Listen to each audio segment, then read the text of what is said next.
Hey everyone, this is Adam Elenbaas from Nightlight Astrology. Happy Monday, everybody. Today we're going to take a look at all of the major astrological transits for the week ahead. It's a bit of a quiet week, but Jupiter, coming off from the square to Saturn, is now moving directly into the square with Neptune. That is a big deal. The Sun will enter Cancer, Mars will enter Virgo, and there's a couple of other aspects that we'll briefly take a look at. But the big news of this week and the focus of the channel for the week really is going to be on the Jupiter-Neptune square. We'll talk about it from an archetypal standpoint. We'll be tracking its history this week, maybe even doing some horoscopes. We'll see. So that is our agenda. Today, we're going to give you the big picture view, and we're going to take a look at horoscopes on the angular houses for the mutable signs who have Mars entering your angle for the first time in a long time, going back to Mars through Cancer and Leo. So we're going to take a look at mutable signs on the angles for our little horoscopes at the end today. I'll also tell you what's on my altar for the week. So anyway, before we get into it, remember to like and subscribe. It's my hope that this channel is a part of your daily spiritual practice with astrology. If that's the case, please consider liking and subscribing. It really helps us grow our work. You can find transcripts of any of these daily talks on my website, which is nightlightastrology.com. Couple of things to present. We'll go over to Nightlight. First of all, the major thing is that this is the final week to register for our upcoming class, Ancient Astrology for the Modern Mystic, our first-year course in Ancient Hellenistic Astrology, the kind of psychological and archetypal slant that we include, of course, in all of our coursework. But you can take a look at that on the first-year course page. Again, we start this weekend. It is not too late to register, but you do have just until the end of this week. So please do register now. At the end of today's video, there's a 12-minute informational video telling you all about the program. We have some payment options down there at the bottom too. Please check out the need-based tuition option if that would help you. If that helps make the program more feasible for people who are living on a fixed or limited income, or maybe the currency rate is too high. If you're in another country, we get it. Please use that because that is there to make sure that no one's priced out of studying something sacred. Now, a couple of other things to promote today. The next one that I want to mention is that we are holding co-host auditions for monthly overviews and monthly horoscopes. Dana and Alex and Whitney and Alexandra have been with us for the past year. Alex a little bit longer than that. And every year now, we're going to be rotating in new co-hosts. This is a position that's really meant to help build the careers of promising astrologers who are in the process of developing their platform, their career, their work as an astrologer, and who are coming through the Nightlight programs. So if you are a currently enrolled student at Nightlight or an alumni, please consider submitting an audition. If you go to the co-host auditions page, we will be bringing in new co-hosts for those monthly shows starting in August. And everything you need to know about the audition, how to submit it, is there. The only requirement is that you be a currently enrolled student or alumni of our programs. So check that out. Really, it's been amazing to have Alexandra and Whitney and Alex and Dana, and they will continue to contribute creatively to the channel here and there, which we're very excited about. But we'll also have the chance to bring in and help support the development of some new astrologers with the channel. And that's a big part of our goal here at Nightlight, is to build the success of the community of people who study at Nightlight. So anyway, the other thing that I want to point you to is my monthly talk. So this week, if you go to the events page, click on live talks, you're going to see that I'm giving a talk on Uranus and Gemini, trining Pluto and Aquarius this Thursday night. So you can come and check out this talk Thursday night. If you register, you get the link to attend the webinar. If you can't attend live, you get the recording. I'm very excited for this talk. A lot of research has gone into this one. And then on the events page, click on in-person events. This Saturday, we're holding a summer solstice gathering at the Grapevine Collective in Minneapolis. It's free to attend. Come join us for an evening of meditation on the solstice. Just RSVP so we know you're coming. Okay, bit of a lengthy promo section there. I apologize. A lot of things to go over here as we're in our final week of enrollment. Let's see here. Okay, let's take a look now at the transits for the week to come. So we start the week off here June 16th. And there are a number of things that are in the process of building this week, which we will be spending a lot of time with next week. So it's kind of an exciting week of building momentum. There are some transits this week that are perfecting as well, including one of the bigger transits of the year in the Jupiter square to Neptune. But next week, we have a new moon in the sign of Cancer. So this week is really about the winding down of our current lunation cycle, which brings closure and resolution to things that have been taking place since late May. So we're kind of in the process of that happening here, the winding down of the lunar cycle. The other thing that's happening is, as you can see, the sun is drawing closer. Oh, we've got the big circle out. The sun is drawing closer to Jupiter.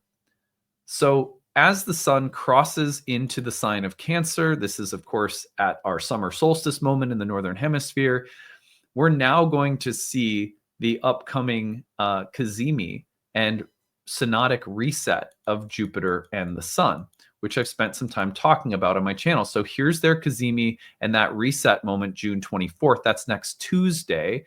And then you can see that between Tuesday and Wednesday, we also have a new moon in Cancer that's conjunct, pretty tightly conjoined to that Jupiter cazimi, that reset of Jupiter's synodic cycle with the sun. So that's a major event astrologically that is taking place next week.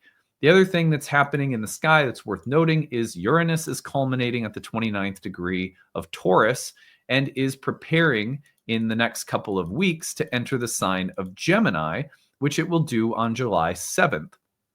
So we're also moving into an anaretic Uranus, meaning that culmination at the final degree of Taurus is taking place here.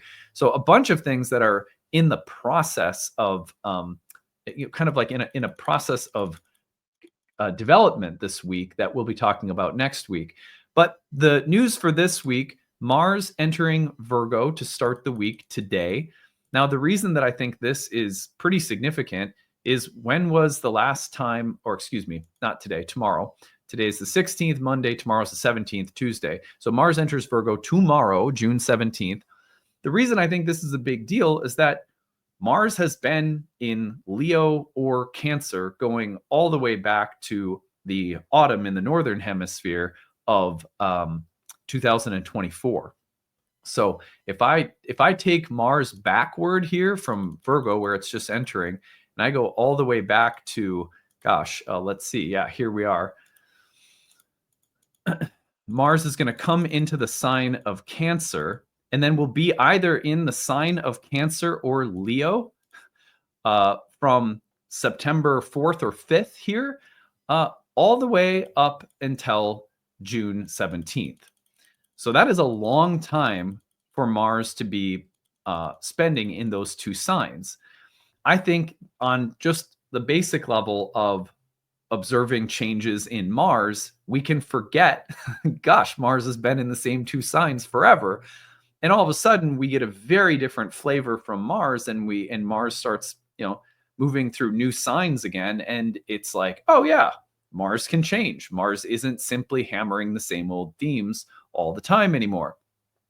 For me, this is why we're going to circle back around at the end today to talk about our mutable signs horoscopes, because if you are a Gemini, a Virgo, a Sagittarius, or Pisces rising horoscope, where you listen to your sun sign horoscopes for those signs, you are going to have Mars now in an angular house for the first time dating back to essentially last August. So almost a full year since you have had an angular Mars. To me, this is worth talking about. So we're going to give you some things to watch for if you're one of those mutable sun signs or rising sign horoscopes. But anyway, aside from that, I think it is interesting that we have Mars in a Mercury-ruled sign, and then Mercury in Cancer. The two planets are sextiles. So a pretty constructive combination of Mercury and Mars as Mars enters Virgo, because they're configured together nicely. So anyway, we'll be not spending any significant time on that this week outside of horoscopes later, but worth noting, Mars is changing signs. Also, one thing we will be exploring down the line a little bit is Mars's conjunction with the south node of the moon. Mars is kind of on a collision course with that south node, which can be important when it comes to the evolutionary study of past life karma in the school of evolutionary astrology. That encounter with Mars in the south node can really have us looking very deeply at old complexes or old unresolved desires, and maybe doing some work to recognize what is helpful, healthy versus destructive in when it comes to our desires. I think it's fascinating that as that conjunction takes place, this is around July 22nd, with the mean node anyhow, Venus will also be squaring Mars later in July from Gemini, two Mercury ruled signs. And guess what? Mercury, the host of that Venus Mars square, will have just turned retrograde and be departing in its visibility beneath the beams of the sun. So a very significant moment for Mars and Virgo a little further down the line, which we will be tracking. But right now, again, not like, to me, this is not the biggest thing in the world that requires a ton of our attention this week, considering everything else that's going on. Okay, when we get to midweek, this really is the story of the week, which we're going to spend a significant amount of time tracking. If you're new to my channel and you notice, wow, we're looking at some of the same transits 3 or 4 times in a week. The main reason for doing that is because we're dealing with major outer planetary configurations, slow-moving planets making big aspects to each other. Jupiter entering Cancer, Saturn entering Aries, Neptune entering Aries, Jupiter squaring Saturn. All of these kinds of dynamics are very important to spend a deeper, more focused amount of time with, because they last a long time. They typically have a deeper, more long-lasting impact on our lives in terms of what they're doing. That Jupiter-Saturn cycle is very important to unpack and track. So we're going to be doing a little bit more of that this week. It's an exceptional year in that so many of these things are happening. The coverage on my channel is not always as concentrated and dense with certain aspects or transits, but they will be. It typically is like that. And this is another week where we have something like that to be looking at. So Jupiter square Neptune will be a big part of this week's coverage. Now, I think it is important to mention that on Friday of this week, the sun will enter the sign of Cancer, which is officially the moment of the summer solstice. Now that's happening here. This is Central Time between 9 and 9:40 and 10:40 a.m. or p.m. on my clock. We're having our summer solstice gathering the next night here in Minneapolis on the 21st, close enough. But there is the transition. And as soon as that happens, we'll be moving into the transit that's going to take a lot of our focus next week, which is that synodic reset with the sun and Jupiter, which is happening at the same time as a new moon. Very powerful next moon cycle with lots of interesting dynamics, considering that cazimi that's there at the time of the new moon. So the sun entering Cancer, again, is sort of building towards something that's more potent next week. Now, on the 22nd, to close the week, we're going to be looking at a little sextile from Mars to Jupiter. They're in Virgo and in the sign of Cancer. These two planets configured through a sextile ought to be pretty constructive. We'll mention that probably later in the week. We'll spend just a little bit of time with that alongside of the other major aspect of the weekend, also taking place on Sunday, the 22nd, which is the sun squaring Saturn. Now, technically, the sun within 24 hours is going to move through a square to Neptune. So because those two planets are almost exactly conjoined, we're really looking at sun square Saturn and Neptune over the course of Sunday into Monday. So the Mars-Jupiter sextile on Sunday and the sun square Saturn is something we'll look at the end of the week, give you some tips on what to watch for given those two planetary aspects happening on Sunday. All right, so that's really the summary of the week. Now let's just go back through each one of these and mention some things to watch for. I think with Mars entering Virgo earlier in the week, like the main thing that I like about Mars in Virgo is the meticulous, careful, thoughtful, discriminating mindset. It's a very analytical and organizational Mars that can get things done, especially the busy work, the tidying, the taking care of things that are sort of at the margins that some people may look at and say, maybe you're being a little nitpicky, but sometimes it's time to be nitpicky, or sometimes it's one of those days where I feel like Mars and Virgo, I always notice myself doing something like reorganizing my bookshelves and it's like alphabetizing or categorizing my books or something. It's like a very good day for detail-oriented projects. I could see something like developing or refining or even editing a talk or a facet of the curriculum in my programs. Mars in Virgo has this quality of just being executive, sort of has a sharp judging eye for things. This is good, this isn't good, this needs help, that needs help, this is in the right place, this isn't in the right place. It can be a little critical. Like this is a Mars that can be maybe a little puritanical or hypercritical. So you have to watch for that edge. Otherwise, it's very productive, practical, useful kind of Mars that can get stuff done. It's a kind of like, I feel like it's like a landscaping crew that comes to your house and can beautify the yard in a day of hard work. So I think it's a very nice, I like this kind of Mars for things like editing something I'm working on, or really getting into, again, the margins or the details of things. So anyway, watch for that with Mars. On the 18th, the Jupiter square to Neptune. There's so much to say about this. We're going to track its cycle and its history. But unlike the Jupiter-Saturn dynamic that tends to be about the reconfiguring of structures as our understanding, our beliefs, or our guiding principles or philosophies are evolving, especially as some things come to a place of ending or death or ineffectiveness, or we run up against the limits of something that has guided us, or systems, paradigms, and structures are sort of collapsing or failing and needing some kind of turn or revision.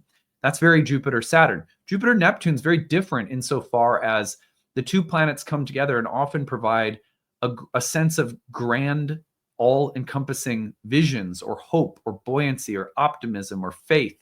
It's that mystical, otherworldly, imaginative sense of inspiration.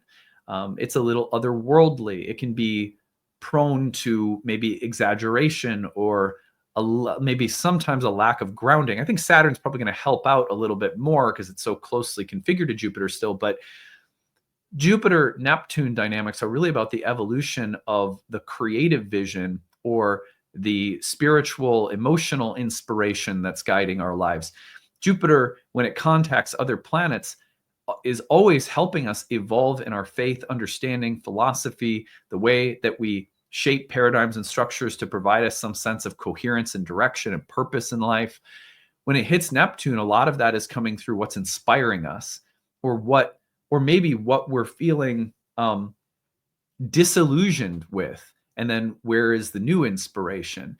These kinds of things are a big part of the Jupiter-Neptune dynamic, and all the more interesting when we track its history in this cycle, since this is also an opening square, and we can trace back to their conjunction, which we're going to do.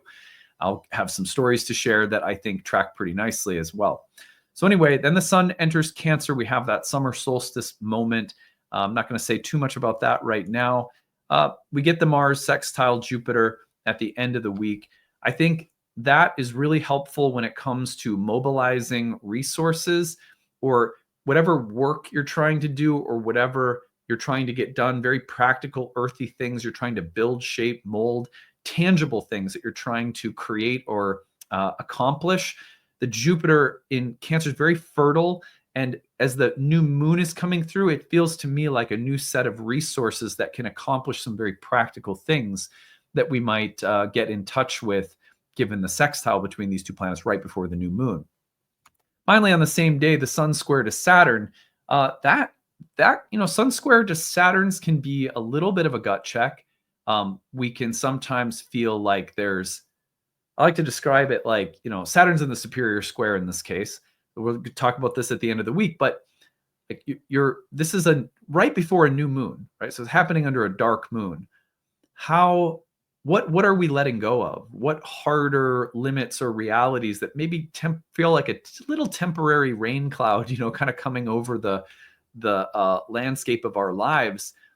What are we dealing with that sets the stage for this very fertile new beginning of the new moon in Cancer next week? I could see there being a level of disillusionment or frustration, or kind of a hard limit or barrier or boundary that we come up against over the weekend, which I do believe there's a lot of hope. There's a lot of hopeful signs in the astrology of next week that suggest we'll be moving past this. But it is something that we have to sort of face or confront. A little bit of like a hitch, a hitch in our giddy up, as they say, that we may have to kind of deal with right before that new moon with very fertile Jupiter and the Cazimi comes through. I feel like the encounters that the planets are having with Saturn and Neptune in Aries in early Cancer, we had it with Mercury, the Sun, Jupiter. These encounters are, there's something that maybe it provides a confronting or dealing with something that's might feel limiting or blocking or frustrating, but then how we move forward given that encounter is going to be a very important part of the new moon cycle that begins next week. And that new moon cycle also sort of heralds the entrance of Uranus into Gemini, which is a very creative placement. So whatever frustrations, limits, or kind of hard stuff we're meeting with Saturn and Neptune in Aries right now, there's a lot of reason to believe that we'll have the creativity, the sort of fertile energy to deal with it and to move forward in interesting ways. So, but we're going to watch for that toward the end of the week. The Sun square to Saturn over the weekend will be part of my coverage, probably Friday going into the weekend. So you'll have more on that then. All right. Now, as promised, Mars enters Virgo. Let us take a look at whole sign horoscopes for the rising signs. I'm going to eliminate quickly everything from my perspective on the screen except for Mars, and then I'm going to show it to you. All right, here we go. So here you can see Mars entering on the 17th. So that's tomorrow. And then you're going to have Mars in Virgo all the way up until it enters Libra. And that will take us all the way till about August 5th into the 6th. So just so you kind of have a sense, those of you out there who are mutable sign, sun sign horoscope or rising sign horoscope, of how long this is going to last. But anyhow, let's begin by putting Gemini on the ascendant. Now again, remember, for you mutable signs, this is the first time you've had Mars in an angular house going back all the way to last August. At the very beginning of September, it changed into Cancer and has been in Cancer or Leo ever since. So for those of you Geminis out there, whether you're Gemini rising or sun sign, Mars is entering your 4th house. Now that points toward the god of action, as well as the god of conflict, god of frustration, as well as the god of courage and determination, entering the 4th house of home, family, land, your living environment, family or ancestral patterns and connections. And so, whether it's the work you're doing around the house, things that have to be repaired, or frustrations that you deal with in the living environment, or if it's a landscaping project, or if it's something to do with the ambitions and actions you're taking relative to the land you live on or that you're trying to acquire, this would all be really typical for Mars in earthy Virgo in your 4th house. It's also about what kinds of conflicts are worth your time and energy, and maybe which are not, with respect to things like home or family. And it's also about, the inner life of, kind of more of a private side of ourselves that we don't necessarily show to the world as readily or as easily. It's more of the inner private part of our psyches. Mars in that sphere can be asking you how you deal with anger or aggression or competition, or how easy is it for you to be assertive or decisive. These kinds of things on a psychological level may also be important right now. So consider that for Geminis. Let's move to Virgos. For Virgo risings, or sun sign, you have Mars in your 1st house. Now, the best part about this god of action, determination, courage, perseverance, bravery is the initiatives or the actions that you may be taking on behalf of your own health or your own personal growth and development. Mars in the first house, a key word that's really good for that one is individuation. How am I asserting myself, becoming myself, pushing myself, finding myself through active, energetic effort? There's a kind of vigor to Mars in the first house that might have you hit in the gym or taking up a hobby that you've been putting on the back burner for too long. Now it's time to do some of the things that give you joy or happiness. Finding yourself, being yourself, standing up for yourself, asserting yourself, as long as you're not being a jerk to other people, right? This is an important part of having Mars in your first house, really all the way through the summer in the Northern Hemisphere here. So Mars in the first house can also be about how you handle and manage anger, conflict, how you protect yourself, how you assert yourself. And it can also be about, it's a very inceptional planet in an inceptional place. This is the birth line of the chart, and Mars is a planet that loves to start things. So what are you also initiating right now? What are you starting right now? Could it have something to do with craft skills, abilities, things that exist on the margins of your life that you're tightening up somehow? So watch for all of that for Virgo, Sun or rising. All right, let's go forth to Sagittarius. If you are a Sagittarius rising, this is in your 10th house, the place of career, the public sphere of life, reputation. It's an Arta house, which means it also has to do with the means by which you earn a living, support yourself in the world, pay your bills, and so forth. The workplace, as well as the kind of skills or abilities that you are known for, that you have a reputation for. This is all taking place in the 10th house. A lot of action and energizing for Sagittarians in the career house right now. If you're retired, this can be about the kinds of things that connect you to the greater civic social arena. Maybe there's new things you're doing. This can also be about your engagement with the civic, social, political arena. Also, I would say that new projects, again, Mars loves to initiate things. So what kinds of things are you initiating? New projects or new elements of your work or career? This could also be about entrepreneurial endeavors, new businesses that you're launching, and also the kinds of conflicts or power struggles that may or may not be worth your time or energy in the workplace, as well as maybe opportunities for leadership or stepping out or showcasing your talents and abilities. Mars will sometimes say, hey, come on, be courageous, kind of show people what you've got, step up somehow. All right, last but not least, Pisces, last mutable double-bodied sign.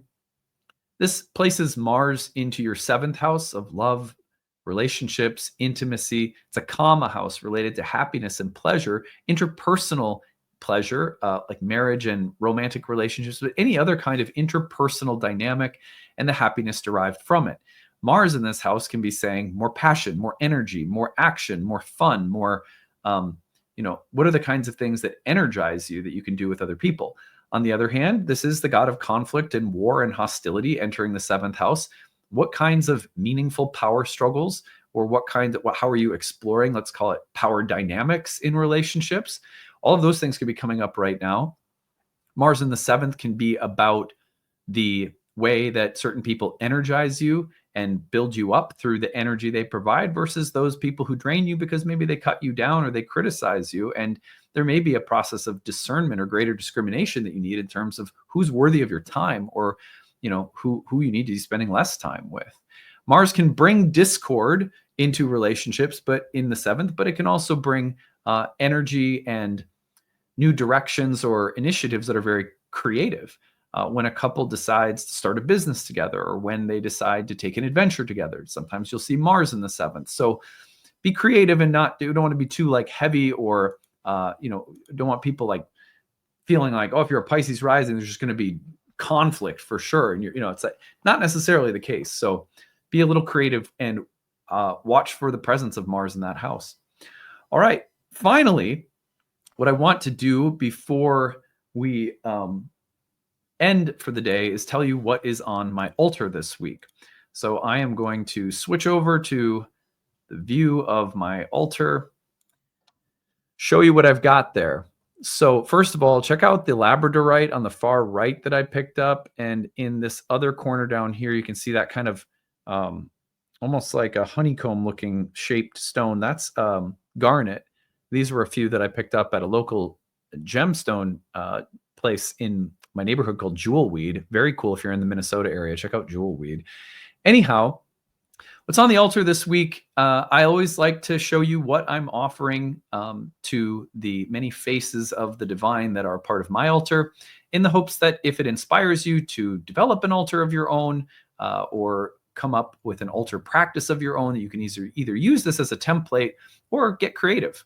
But I think that having different aspects and faces of the divine that we connect with, whether they're natural things like gemstones or icons from different faith traditions that you resonate with for whatever reason, this is a way of, as we note the planets in our lived experiences, and we have an altar practice that's also about making the connections between aspects and the sort of different faces of divinity is the way I like to think about it, then an altar practice is just about being more intentional and remembering and making that connection more alive.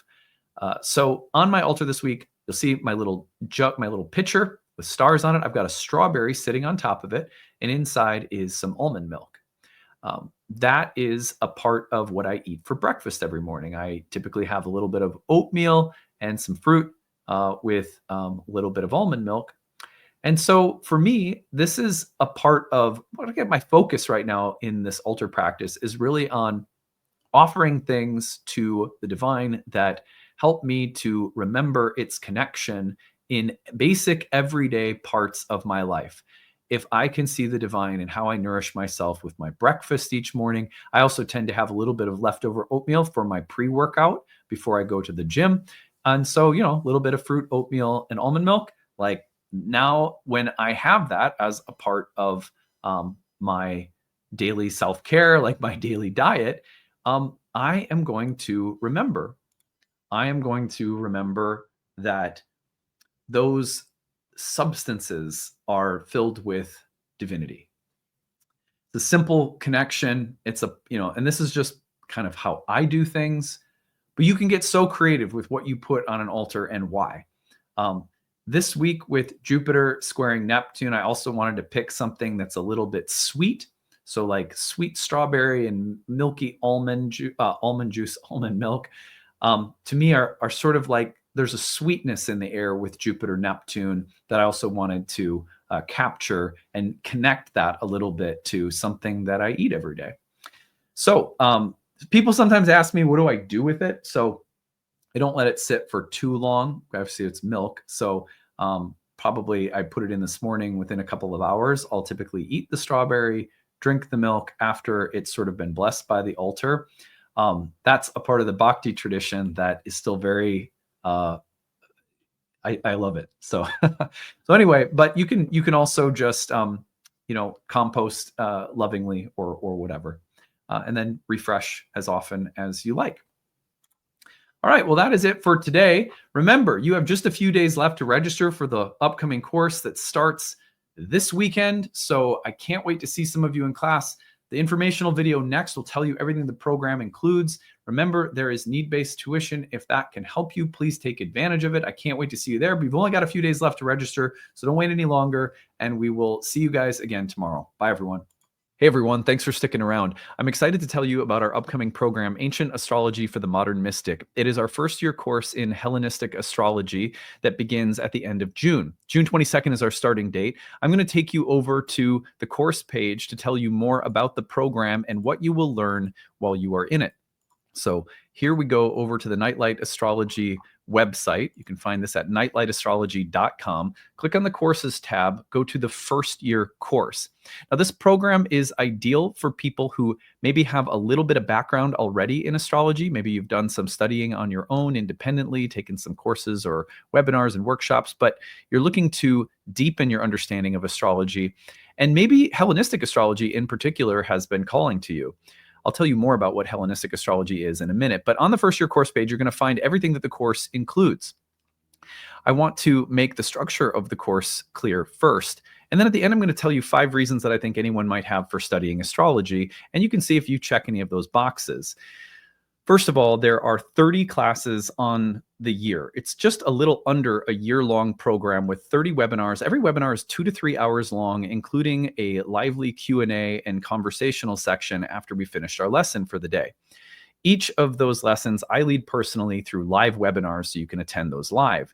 If you want to follow along at your own pace in your own time on your own schedule, you can always look at the recordings and take those in. And I'm going to show you what the class page looks like so you can see how you can interact with the course as uniquely and creatively as you want to. But you can either attend the live webinars or listen to the recordings or audio or video. In between major units of study within those 30 classes, we have separate classes outside of the 30 classes that are essentially tutoring sessions led by our staff, our course directors. We have 3 of them for our first year program, 3 tutors that help me guide every single class you're in and lead study sessions, and are also staffing an interactive group forum discussion where you can ask questions, look at charts, practice what you're learning with all of your classmates and with tutors there to help you. They'll always answer questions within a business day. So it's a really well-staffed, well-structured program. In between those major units of study and the breakout sessions, we also have guest speakers that come in throughout the year that you get free access to. The recordings are archived for you in your class folders. So you're getting people within our curriculum. And you're also getting to visit with some astrologers who are outside of the Nightlight School, but we really admire their work, and so we bring them in. You also have a ton of bonus material. With every lesson, we have recommended quizzes, study guides, optional reading. And that allows people who are really, really, intense, deep, like studious types to go as far as you want to with the material, while other people who are maybe, content to take things in at, just kind of taking in the classes, that's there for you too. So you can kind of go as deeply as you want to.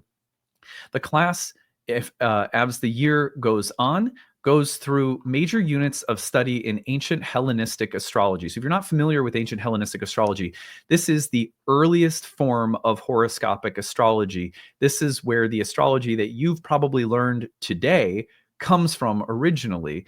And that makes some of its features unique. Like, for example, ancient astrologers utilized whole sign houses. We study why they used whole sign houses, how they used them, and we study the why behind really everything: houses, signs, planets, aspects, dignities, essential and accidental dignities, delineation approaches. How do you read and predict within a natal chart? All of those theoretical areas of astrology, we not only learn how to do, but we learn the why behind it. And this is what I think people find most empowering about the course, is that ancient astrology really helps to give you the rationale for everything so that you have the insight available to go off script. What I mean by that is, like, let's say you're learning about a sign, Aries or Taurus or a Gemini, something like that. Ancient astrology won't just give you a list of the adjectives or keywords or descriptions of, say, a sign or a planet. It will give you an underlying philosophical explanation that then allows you to extrapolate from it the kinds of lists that you read in textbooks, which means you'll have an understanding of why everything on a list in a textbook is there in the first place. And you'll also have the insight and creativity available to add things to the list that are a part of your own unique intuition and contribution to astrology. And this is what ancient astrologers wanted students of astrology to learn, the why behind everything. So this is a class where, even though you're seeing things like planet signs, houses, dignities, aspects, and you're like, oh, I've already learned about those things. Not if you haven't studied Hellenistic astrology. I don't mean to sound condescending, but like, truly, most people's experience coming through this program is, wow, I had no idea all that I didn't know about the roots of everything that I've understood thus far about astrology. So it really is about digging into the philosophical core of why we do everything. And then you have greater intuitive and creative capacity as an astrological craftsman or craftswoman. So anyway, that's a brief explanation of why I think Hellenistic astrology is important. Not to mention that ancient astrology was really focused on our ability to accurately describe and predict things in the realm of karma, fate, and destiny. Whereas modern astrology's hallmark and strength is psychological depth. And so when you put the two together in our program, which is why it's called Ancient Astrology for the Modern Mystic, I think you have something really special. So on that note, you can see everything that we cover here. So there's a video with some of our alumni you can watch. Everything is there on the page. Now, there are 5 reasons that I want to touch on briefly before I tell you about your payment options and need-based tuition. These are 5 reasons to study astrology that if you mark any of these boxes, especially if you mark several of them, then I think it's a good indication that you might be ideal for this program, might be an ideal fit. So the first one is if you find that astrology has become a part of your daily, weekly, monthly, yearly spiritual practice, it is a part of how you lead an inner life, then there is nothing more empowering than deepening your connection to that language, because that puts you more in the driver's seat. It's always good to have astrologers that you rely on, teachers that you listen to, get a little objective perspective, especially when you're looking at your own chart through a reading. But there's really nothing more empowering than learning to speak the language at a deeper level for yourself. And if that calls to you, if you want to understand things and be able to speak more confidently and clearly about this sacred language that you love, and this is a great reason to take a structured program. Number 2 is that you feel called to read charts for people. And look, not everyone who takes our programs is on a professional track, but we have 4 years worth of professional training programs at Nightlight that will prepare you to read professionally for others if that's the path that you're on. Maybe you don't even know if you're on that path. That's fine too. Many people take our programs just for the sake of their own personal enrichment, and again, to be kind of more in the driver's seat with respect to your astrological journey. You have more of an understanding. You can be more confident in reading symbols and experiencing transits with your own understanding that you've cultivated. But sometimes people want to read for other people. This will definitely set you up to do that. We have a certification track where you can take exams at the end of every year. They're optional. You don't have to if you're not on that level of interest. Number 3, you have done a lot of self-study. You've heard things from here and there, but you're looking to bring it all together. It is overwhelming to study astrology on your own.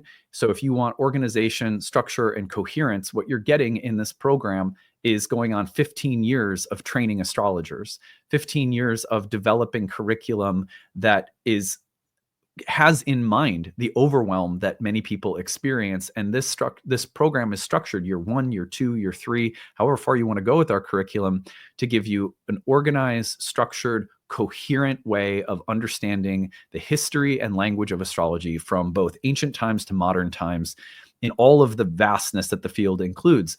And also, as we go, we want to give you the confidence that you are a part now of an astrological lineage. Astrology has always been practitioner-based. Coming through Nightlight, you are going to have the opportunity to feel aligned with a lineage. If you like my work, if you feel aligned with the way I speak the language, then this might be a good reason to come study with us. Now, if you're seeking the why behind things, if you're like, yeah, that's interesting, I get it, I understand, but why? Why signs? What's the difference between a sign and a house? Why do they ever come up with a sign and a house? What's the distinction philosophically? Why does Mars represent this? Why does Mars in this sign represent that?